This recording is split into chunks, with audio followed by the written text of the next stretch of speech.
நீங்க ஒரு கேள்வி கேட்குறீங்க. கேள்வி கேட்கும்போது மாதேஷா கேள்வி கேட்குறீங்க. எந்த அடிப்படையிலப்பா இந்த கேள்வி கேட்டேன்னா, ராகுல தூக்கிட்டு வரீங்க. உங்களுக்கு சொந்தமா அறிவு இல்லையா? சார், நான் வந்து உங்கள் மேலே நாட்டுல நீங்க என்ன அப்ப கேள்வி கேட்கும்போது எப்படி கேட்டிருக்கணும்? சார் ராகுலும் உங்கள இந்த மாரி சொல்றாரே சார். விஜய் உங்கள இந்த மாரி சொல்றாரே சார். ஆனா கேள்வி கேட்கும்போது மாதேஷா கேட்டுறீங்க. நான் ஏன் இத பத்திரிக்கையாளர்கள கேள்வி கேட்கிறவங்கள டார்கெட் பண்றேன்னா, சார் உங்களோட தான் மக்கள் கனெக்ட் ஆவாங்க.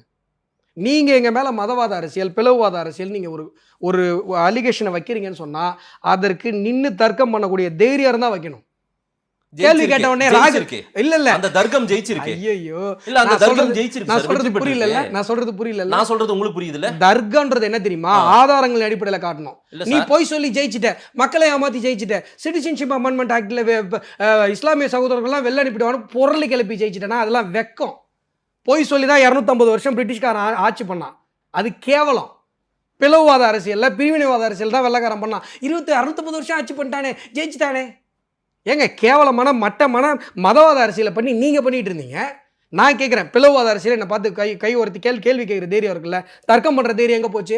ஓடி போய் ராகுல் காந்தி பின்னாடி ஒழியிறீங்க, விஜய் பின்னாடி ஒழியிறீங்க, அவங்க சொல்கிறாங்க இவங்க சொல்கிறாங்க, கேள்வி மட்டும் நீங்கள் ஏன் கேட்குறீங்க? விஜய் ஒரு